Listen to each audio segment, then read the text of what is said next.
Bonjour! Dans cette capsule, nous trouverons l'aire de cette figure. Cette figure est nommée complexe, c'est-à-dire que nous avons plusieurs figures planes qui ont été placées les unes à côté des autres. Il faut donc prendre la figure complexe et la diviser en figures planes dont on connaît les mesures pour trouver l'aire.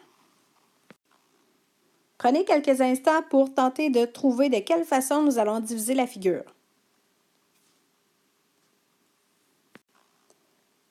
Alors voici comment nous procéderons. Nous allons diviser la figure en 3 parties,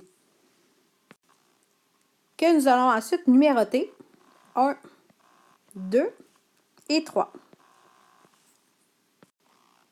Nous devrons trouver l'aire de chacune des parties, toujours de la même façon. D'abord avec la formule, ensuite nous remplacerons par les données du problème, nous trouverons la réponse avec la calculatrice et nous compléterons avec l'unité de mesure. Commençons avec l'aire en majuscule de la partie 1 que nous allons placer en indice. D'abord, notons sa formule. Puisque c'est un triangle, nous allons écrire B fois H divisé par 2. Dans ce cas-ci, ce qui forme notre angle droit, nous avons la hauteur ici et la base. Alors, la base vaut 6,4 multiplié par la hauteur 3,8 divisé par 2, ce qui donne 12,16 cm².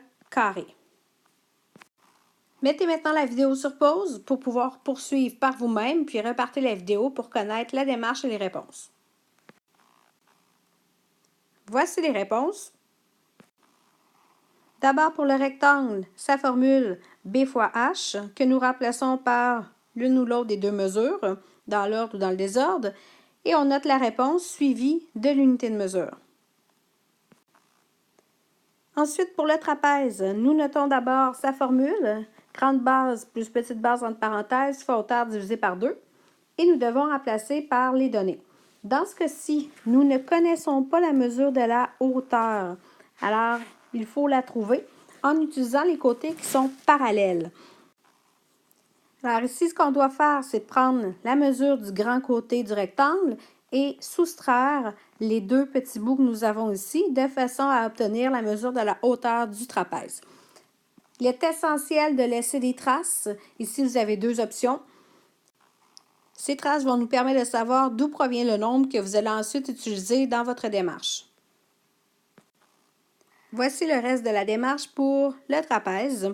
On obtient 6,4889 cm². J'attire votre attention encore pour l'unité de mesure qu'il ne faut pas oublier. Pour terminer, il faut mettre en commun chacune des 3 parties pour trouver l'aire totale qu'on remplacera par A majuscule avec un T pour total.